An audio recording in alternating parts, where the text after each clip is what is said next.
Error कहां होता है? मेरी बात सुनना, एरर कहां होता है? एरर, गलती कहां होती है? कैलकुलेशन में। मैंने तो कहीं नहीं किया।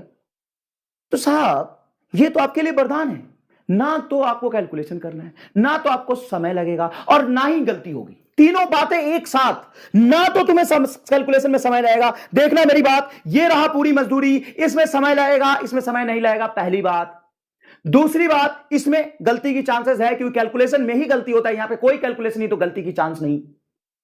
दो बातें हैं। और तीसरी बात, एमआर स्टार, इसको कहते हैं एमआर स्टार। हो गया, आंसर आ गया। अब भाई साहब तू मजदूरी करता रहा, ये लिखेगा होल स्क्वायर करके जोड़ेगा, ऐड करेगा। भाई मैं कहता हूं आंसर आएगा, तुम करो, तुम्हें आना चाहिए। लेकिन क्या नीट में आपके पास इतना समय होगा? और दूसरी बात, क्या आपको इतना मैथमेटिक्स करना आता है? ना तो आपको इतना मैथमेटिक्स करना आता है, और ना ही आपको आपके पास समय है। और आप मैथमेटिक्स करोगे तभी तो गलती होगा।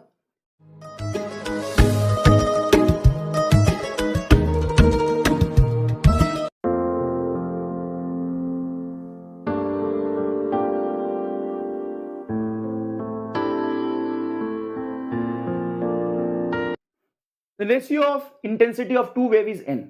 इफ रेशियो, ये देखिए सवाल है, मैंने भी शॉर्ट में लिखा है यहां पे। If ratio of intensity of two wave, दोनों वेव की एम्पलीट्यूड नहीं बताया, दोनों वेव का इंडिविजुअल इंटेंसिटी बता दिया है ना, और इंटेंसिटी भी नहीं बताया, उनका रेशियो बताया। मतलब वो कह रहा है ratio of intensity of two wave, मतलब I1 by I2 n दिया है, n है। Then find I max minus I min divided by I max plus I min। बेटा यहां से ध्यान से सुनना, आप में से बहुत सारे लोग ये सवाल को सॉल्व कर चुके होंगे, आपने किया होगा, पेपर आपने पढ़ा होगा, आप ड्रॉपर हो, याद रखो। जितने लोगों ने पहले ये सवाल कर लिया है उनको आज मोक्ष मिलेगा, और जिन्होंने आज तक नहीं किया है उनको भैया समझने में सर फोड़ना पड़ेगा, संघर्ष करना पड़ेगा। अब मैं यहां पे जिन्होंने नहीं किया उनके लिए भी कराऊंगा, जिन्होंने किया उनके लिए रिवीजन हो जाएगा, बाकी एमआर स्टार लास्ट में आएगा। सुनो, आई मैक्स को क्या लिखोगे? आई मैक्स को लिखोगे root under I1 plus root under I2 का whole square, minus I min को क्या लिखोगे? Root under I1 minus root under I2 का होल स्क्वायर। नीचे क्या है? I max plus I min, तो इसको लिखोगे root under I1 plus root under I2 का होल स्क्वायर, प्लस क्या लिखोगे? Root under I1 minimum root under I2 का होल स्क्वायर, आएगा मिनिमम इंटेंसिटी। इसके वैल्यू को यहां पे पुट कर दो। अब बेटा जैसे ही वैल्यू पुट करोगे तो ये तुम्हारा, इसको कुछ ईटा बोल दो ना, इसकी वैल्यू को यहां रख दिया। अब वहां पे ऊपर होल स्क्वायर खोल के ऐड करो, यहां पे होल स्क्वायर नीचे भी ओपन करो, 4 बार होल स्क्वायर खोलना ही पड़ेगा सॉल्व करोगे तो। फिर क्या करना पड़ेगा कि I1 को पुट कर दो NI2, ratio of intensity is n, तो I1 को पुट कर दो NI2, तो ऊपर भी सारे I2 में आ जाएंगे, NI2 नीचे भी NI2 आएंगे, तो I2 रहने दो, I2 को तो I2 रहने दो, I1 को NI2 रख दो। अबे I2 जो है उसको एज इट इज रहने दे, I1 को NI2 रख। हाँ सर। अब यहां से 5-6 लाइन सॉल्व कर, तेरा आंसर कुछ आएगा, मैं नहीं कराऊंगा, कर खुद। मैं तुम्हें एमआर स्टार बताऊंगा।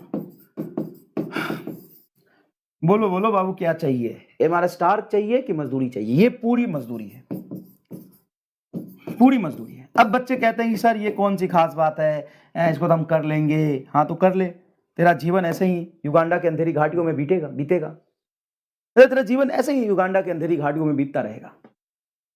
कर ले चल, और तू कर, नीट की कसम है तू कर, कोई नहीं छोड़ेगा इसको, बिना आगे किए हुए नहीं पढ़ोगे।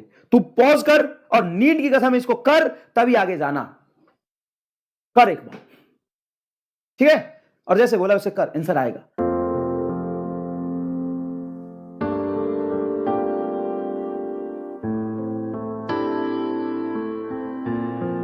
अब मैं क्या कहता हूं सुन, मैं कहता हूं कि सबको भुला जा,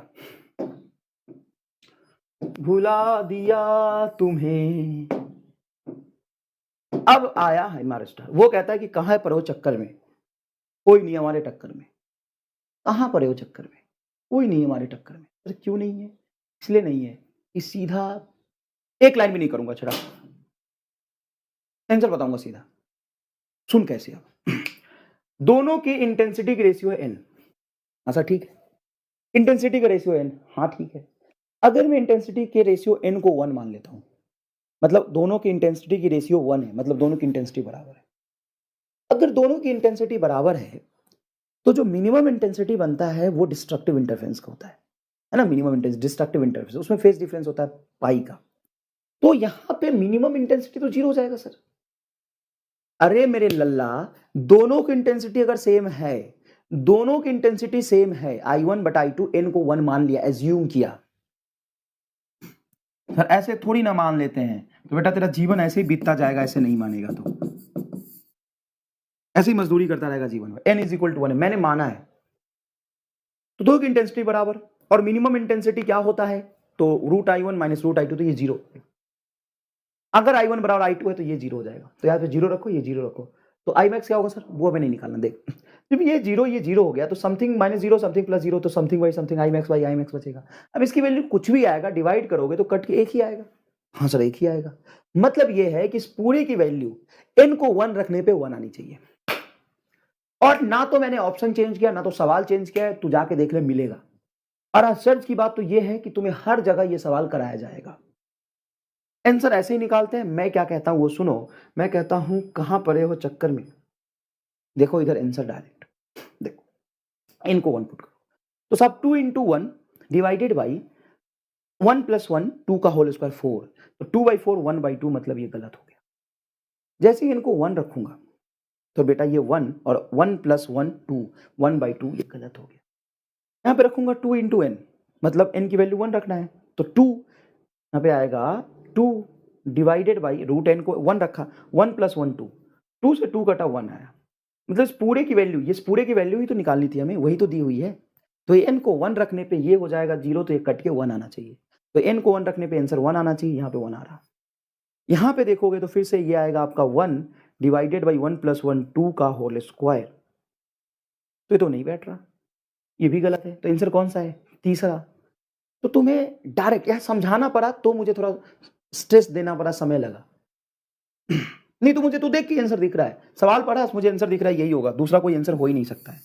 इसको कहते हैं बेटा MR स्टार, इसको कहते हैं MR स्टार। हो गया, आंसर आ गया।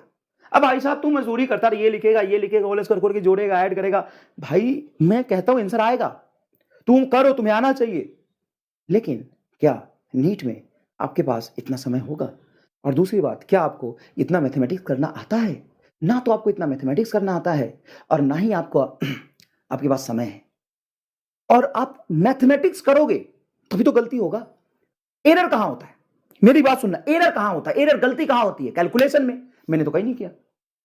तो साहब ये तो आपके लिए वरदान है, ना तो आपको कैलकुलेशन करना है, ना तो आपको समय लगेगा, और ना ही गलती होगी। तीनों बातें एक साथ। ना तो तुम्हें कैलकुलेशन में समय लगेगा, देखना मेरी बात, ये रहा पूरी मजदूरी, इसमें समय लगेगा, इसमें समय नहीं लगेगा, पहली बात। दूसरी बात, इसमें गलती की चांसेस है, क्योंकि कैलकुलेशन में ही गलती होता है, यहां पे कोई कैलकुलेशन नहीं, तो गलती की चांस नहीं। दो बातें हैं। और तीसरी बात, आंसर आ गया फटाफट, अब चलो आगे, अब क्या करना। ये है पूरी कहानी।